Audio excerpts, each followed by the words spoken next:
Ezra, Nehemiah, and Esther. Walter F. Adeney, M.A. The New Temple. Ezra 2.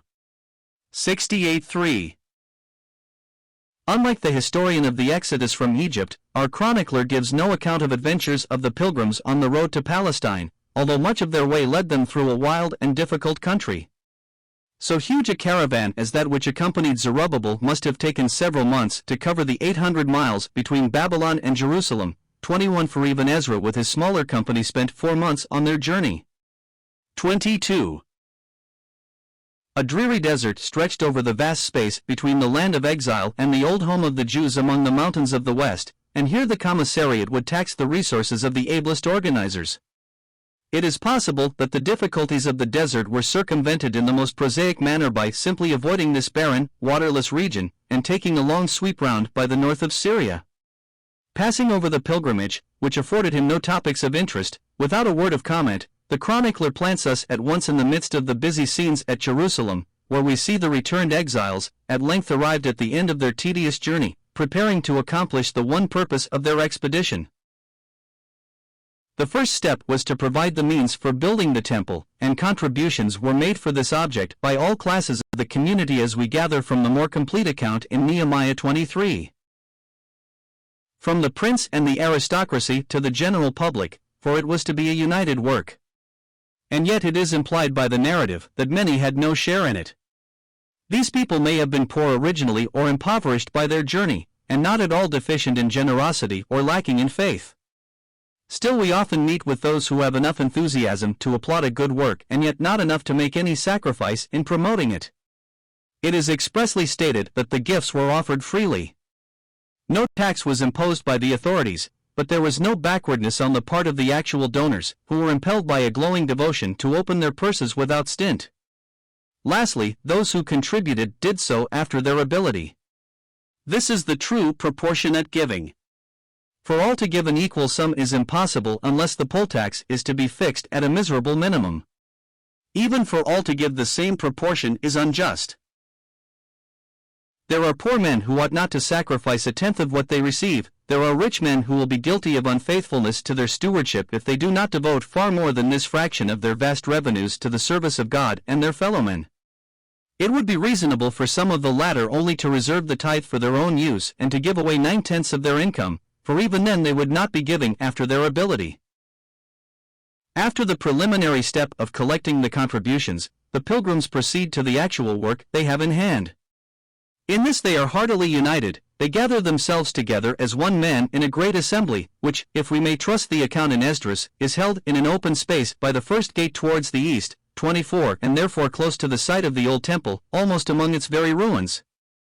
The unity of spirit and the harmony of action which characterized the commencement of the work are good auguries of its success. This is to be a popular undertaking. Sanctioned by Cyrus, promoted by the aristocracy, it is to be carried out with the full cooperation of the multitude. The first temple had been the work of a king, the second is to be the work of a people. The nation had been dazzled by the splendor of Solomon's court, and had basked in its rays so that the afterglow of them lingered in the memories of ages even down to the time of our Lord. 25.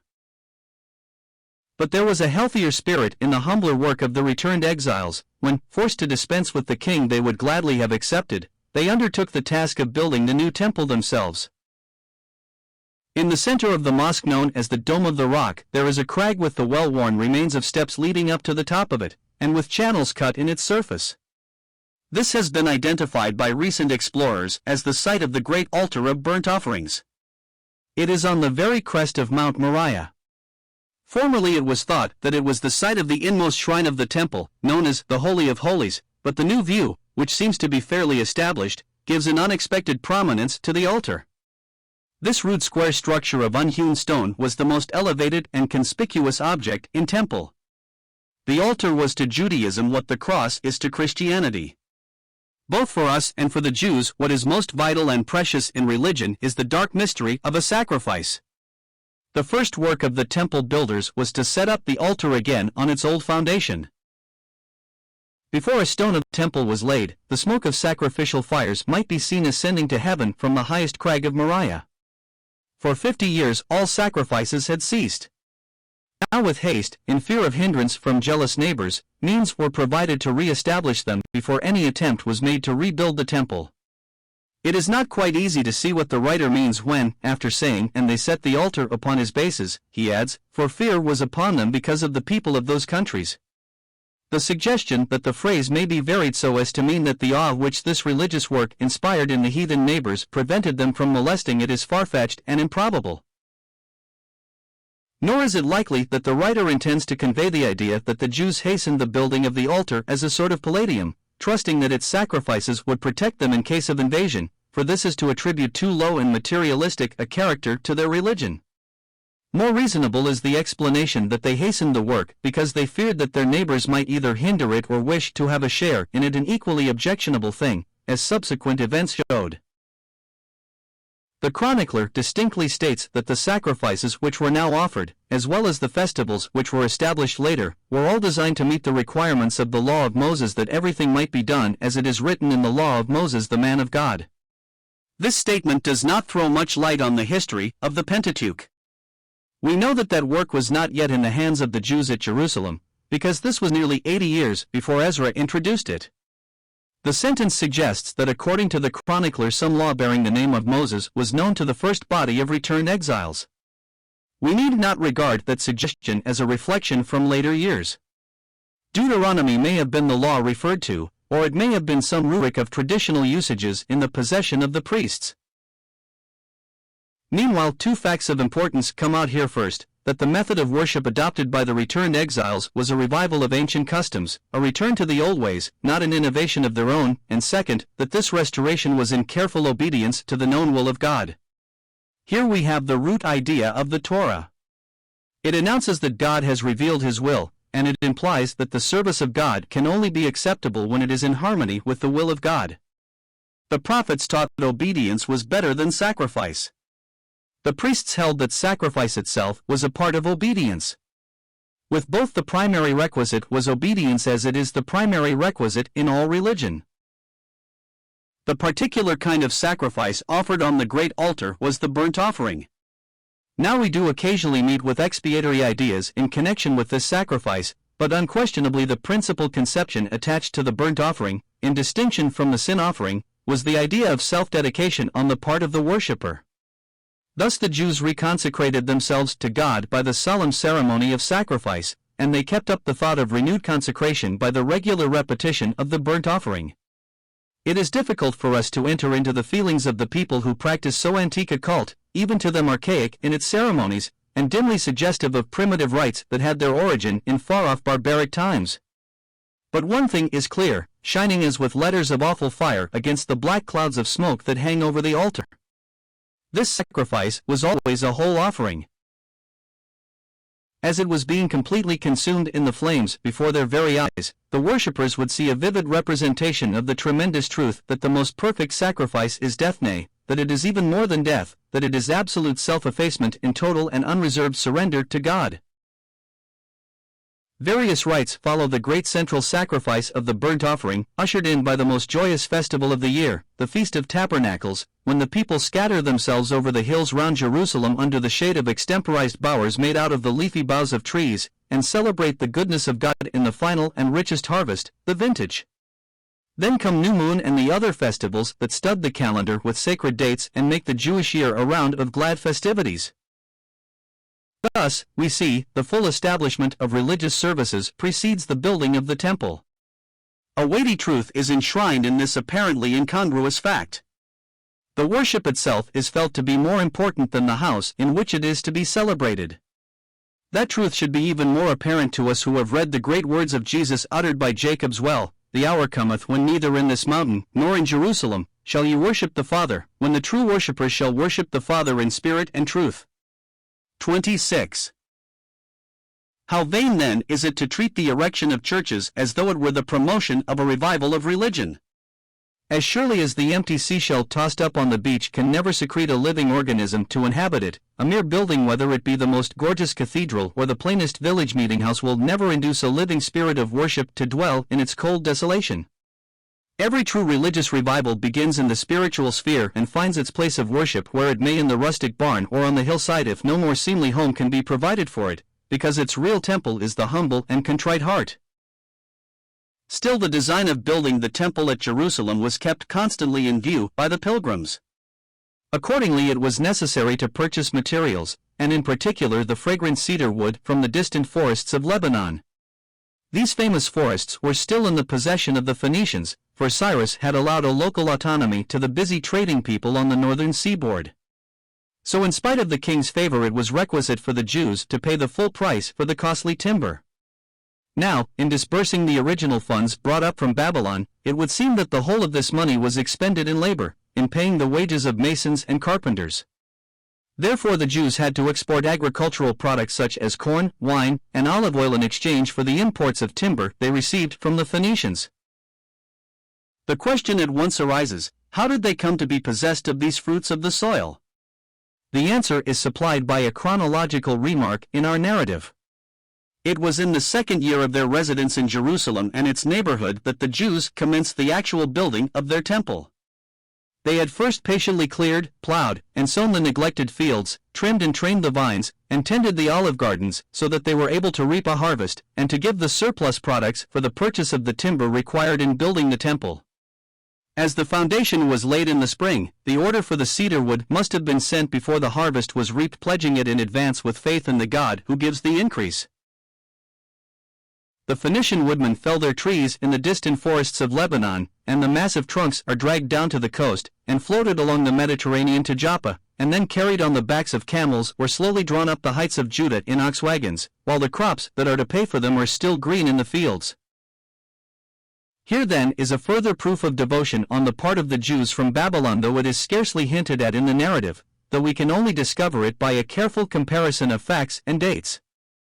Labor is expended on the fields, long weary months of waiting are endured. When the fruits of toil are obtained, these hard-earned stores are not hoarded by their owners. They too, like the gold and silver of the wealthier Jews, are gladly surrendered for the one object which kindles the enthusiasm of every class of the community.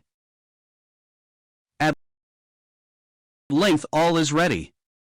Jeshua the priest now precedes Zerubbabel, as well as the rest of the 12 leaders, in inaugurating the great work.